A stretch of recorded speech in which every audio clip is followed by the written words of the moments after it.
I want to preface this story by telling you that last summer I had brain surgery and complications, and that has led to my present infirmity.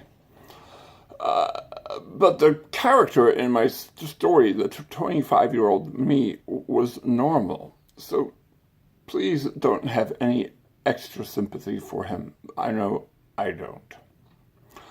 I was a newly divorced young father with two small children working at a little private school. And I decided I needed a real job. So that spring, I did not sign my contract. That summer, I embarked on my voyage for a new career. The first company was a large consulting firm off of 290. They had a big building. And before they interviewed you, they made you take an intelligence test. I was so excited. I'd never taken an IQ test before.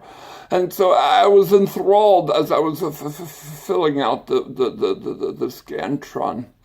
So enthralled that when the woman came and said, "Time's up," I looked down and half my answers are unanswered.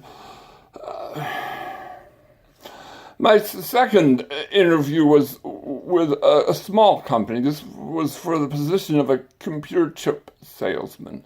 Now, I had a great phone interview, almost half an hour long, and I talked about my undergraduate degree in radio, TV, and film, with a minor in English, how I was working on my master's in political philosophy, how I taught for 3 years, and we were talking about history and political science. It was so interesting.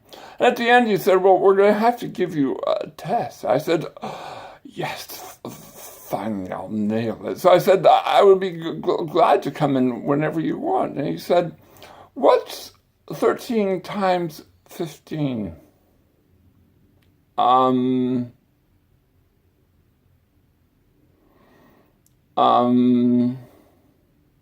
There's a calculator on the desk.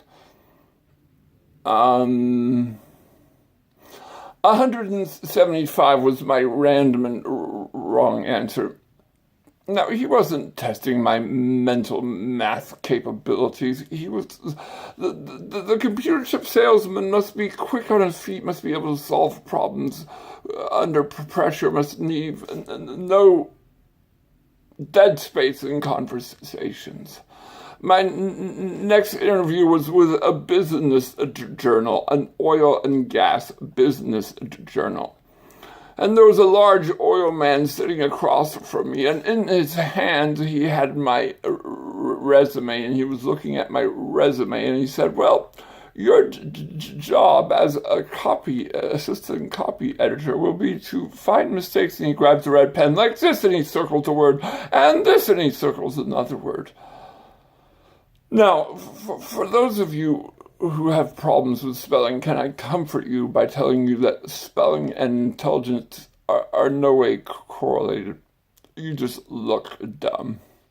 I had more interviews, but nothing had panned out, and this summer was over, school had started, and I was not doing well.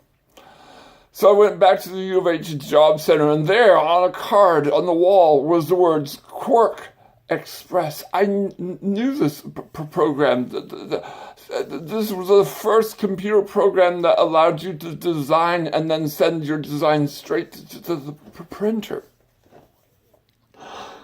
When I say I knew this program, I knew of it. Sometimes I'd be walking with my ham sandwich through the living room, and my ex-wife was working on it.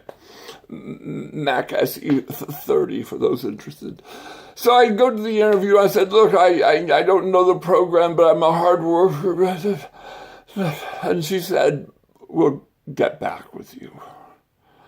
I walk out dejected.